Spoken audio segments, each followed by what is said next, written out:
The acting is never, it's never like, oh man, how do I lock in? The shit that would have me doing that, I don't do. The only time I try, when I was talking about my lane and staying in my brother, one of the greatest roles he ever did was radio. Just plain and simple. That's my brother. And when I watch that movie, every single time I do not see him. I don't see him. I'm watching a movie with this special needs person. You feel me? That's what I'm watching the whole time. Like, wow, this is dope. My mom can't watch it because that's, one of the parents' fear when you're having your child. Hope everything come out straight. Hope be good. Boom, boom, boom, boom.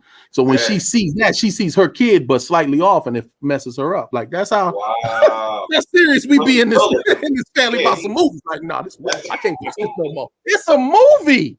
No, I can't watch this no more. But for real, moms can't watch it. And like I said, when I watch it, I'm watching a movie. Like I'm in. I don't think I'm watching a movie. That's the only thing. My biggest criticism on films and TV. I hate being taken out of the box. You feel me? Like I'm watching this. I want to think I'm in this world watching this situation, and then you can go, oh shit, or oh damn, or whatever. But if you're reminded constantly that you watching something, you be like, oh yeah, it's a good performance. Like I know what you mean. Yeah, when I watched that. So anyway, I tried it once. No bullshit. I got a role for whatever it was. And long story short, or at least shortened, I'd failed terribly. Failed terribly. It was an audition, and I remember I'm thinking like, dude, I'm gonna play this and it's gotta be right. And you either do it or you don't. And I didn't. And I remember it wasn't laughter that I heard as they said goodbye, but it felt like a chuckle, but not just like that warm, thanks for coming, we love your shit. It was just, thank you. Sorry, thank you. Like it was so I'm not trying to make it funny because it humiliated me. Yeah. I was like, damn, I fucked that up. But I remember all right, thank you. Like you're fighting back this fucking laugh by saying goodbye. And I'm coming out of it like, whew, yeah. So wait a minute. Why is there like there should be laughter at this moment? I'm nowhere near laughing. But anyway, and it made me go, all right, nigga, don't do that. That's not your thing. You know what I mean? Stay in your fucking lane and murder it. And ain't no problem with that. Motherfuckers talk, well, you got to do this. So you got to sell out. Every black man puts on a dress. Bullshit. Yeah, that's not true. Some of them do, but that's not all of them. Man. I ain't never seen Denzel in a fucking dress. I do that. I'll stop it. I'll quit. As soon as I see Denzel in a dress, I'm like, oh, man, never mind. Oh, this ain't even real life no more. I'm just check out. This ain't real. This ain't reality. That's true. But anyway. That's true. Come on, man. Come on. And it'll never happen.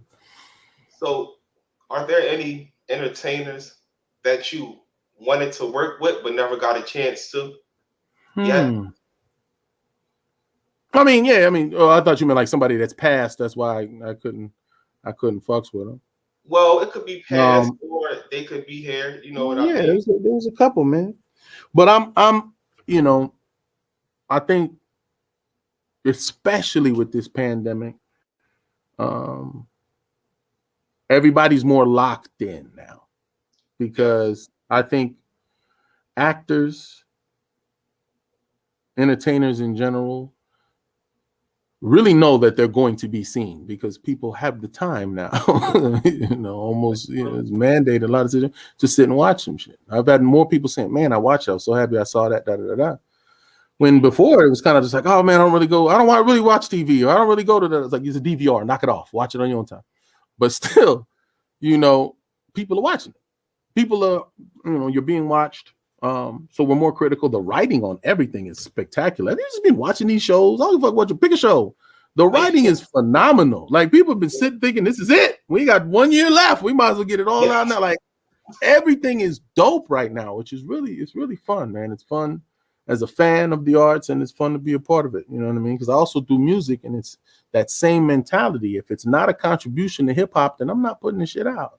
But if it is a contribution, then I can't hold the culture back. I got to release this shit. So, got a lot of fun stuff I've been working on the last couple of years, and it ranges the full spectrum of emotions and shit that we've been going on and talking about this entire interview. Yeah, that's true, and I'm glad you brought music up. Because I was definitely going to bring it up. You know, what made you get involved in music? Like, you got a song that you put out a while back called Homage, and like it has a lot of substance to it if you listen to the words and everything. Yeah. You know, what made you want to get into music? It's the same answer as the acting question. Okay. Okay. Now, as far as detail, there's the cool thing is when I grew up, you know, again, it was like your father's a singer. My era was some singing in there. I mean, it was like Boys to Men and Jodeci, which he was just like, that's not real singing. They singing through their nose. Okay. Respect. But you know, hip hop was my own thing. You feel me? Like, and I can sing. Like I you know, I know what's in there. I hear it too. Like, damn, you might as well stop playing games. But that's not what my era, how I get down. Like, you know what I mean? Like, fun thing is I've dabbled in it now, and I put some shit in. You be like, oh, this nigga, okay. You know, they'll hear music and go, wait a minute, who was doing that part right there? That was you? Okay, like, you know. So that's the fun stuff. But my thing was hip hop and it was rap. And you know, the cool thing was I actually made my dad a fan of, I would say hip hop, but particularly rap. But coming from a guy he's a real singer, he likes real music, yes. And you know, and every generation kind of does that though, don't they? You know, the next generation, these people don't know what they doing. Now they all pull their pants up. Oh, what's these niggas doing? Oh, they Molly and they this and that. But it's just the next generation, nigga. They looked at our shit the same way. What's this hip hop rap bullshit? Like, you know what I mean? So, yeah, man, my hip hop journey.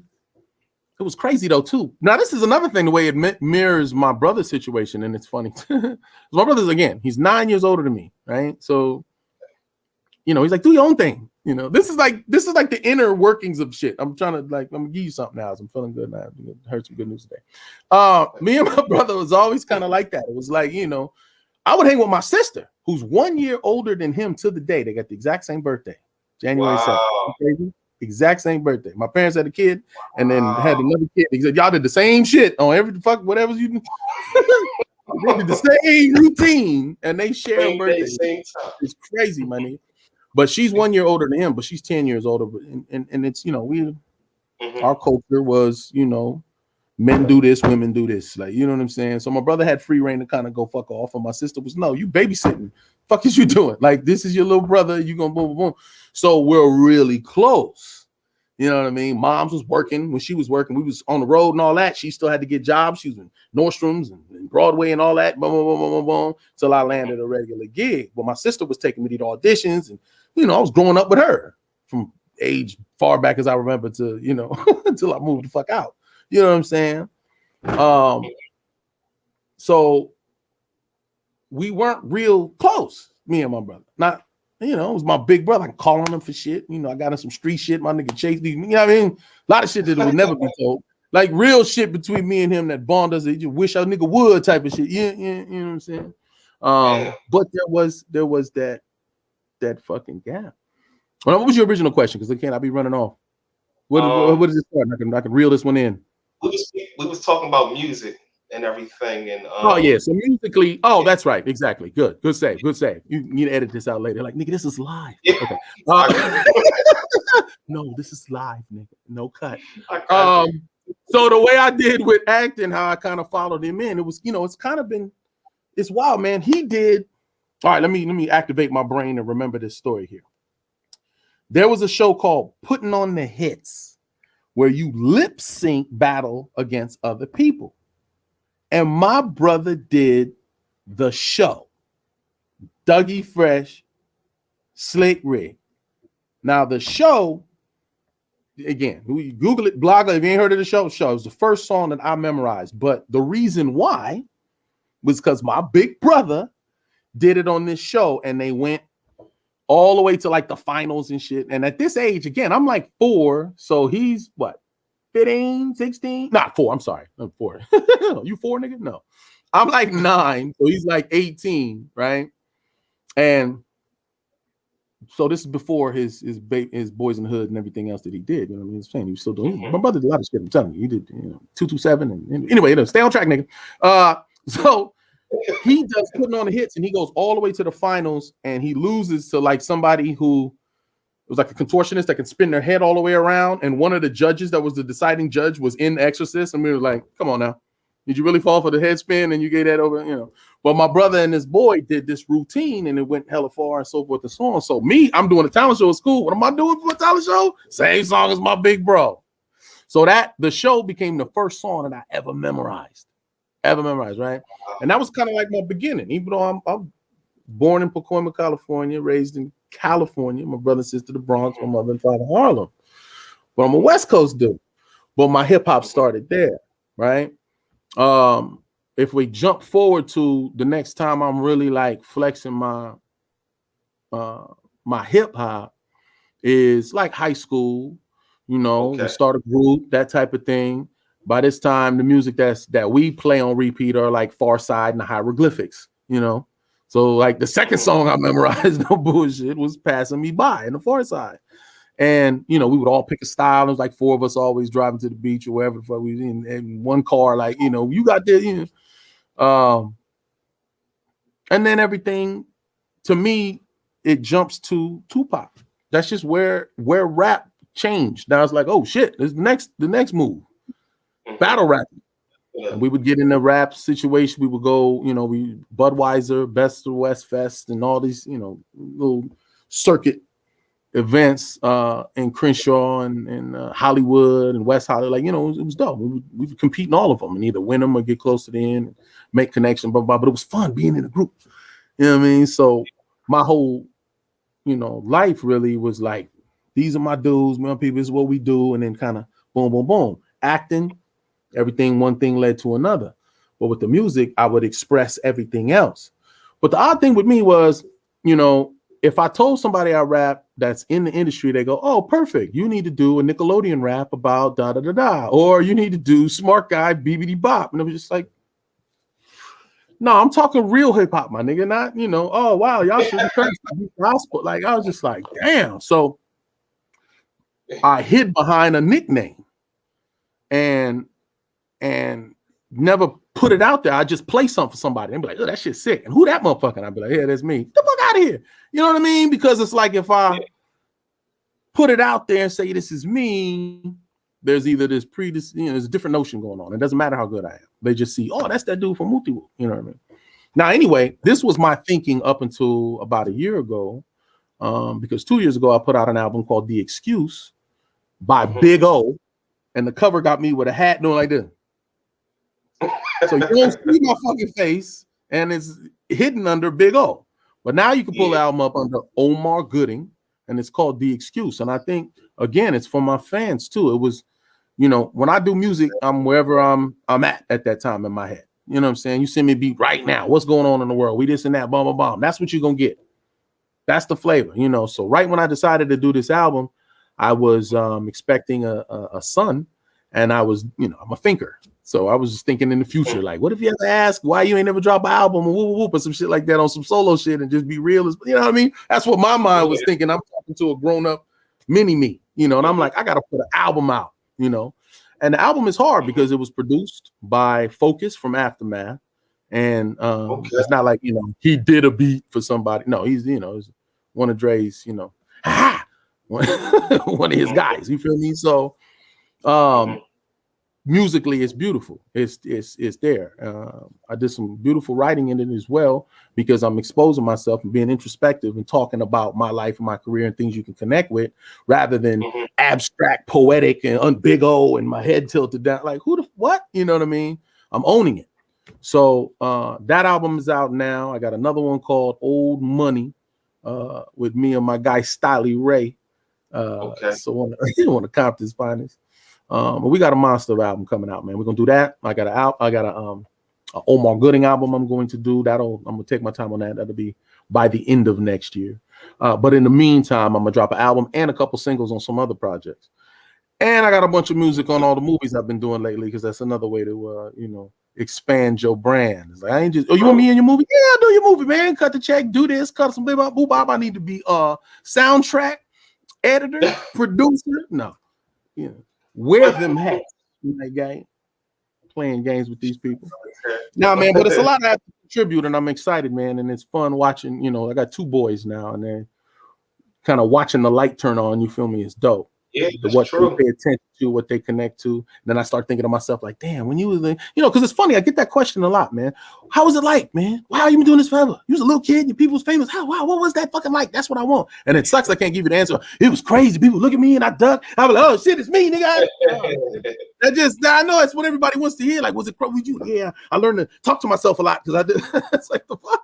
Became an actor, nigga, because I was crazy. It was, what are you looking at? Nah, it's just nothing that deep. It was just reality. You know, like when you raise kids, I keep talking about kids. That's, you know, that's what it is. That's what I'm locked into doing, man. And it's like, you know, there's so much shit you want to say, but they kind of got to experience it in their own way. Like, you know what I'm saying? Yeah. And you know, just from an actor's point of view, I'm excited to give them something as they turn on. You know, they're like, "Oh, that's you, that's Daddy on the TV." Like, yeah, nigga. But I don't remember it being weird for me. You know, I talk to my niece and nephew, same type of thing. Like, is it weird? I can't even say that question because it's, you know, is it weird? No, that sound like the motherfucking interview. How do you cry like that? There's a thin line between life and death. An SV Twiz film that shows the truth about what's going on in the hood. I'm telling bro, I can't call it.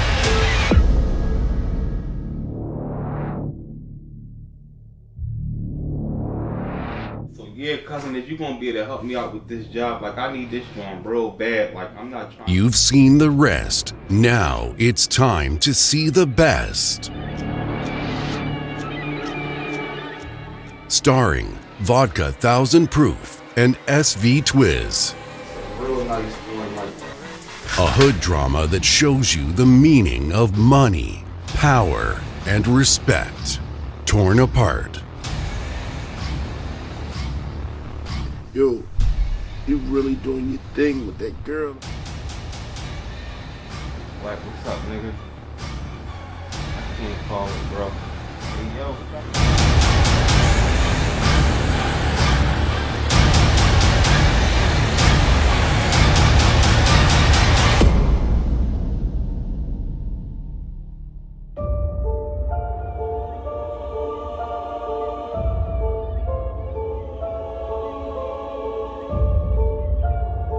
Watch it now on YouTube at Life with the Philly Fam.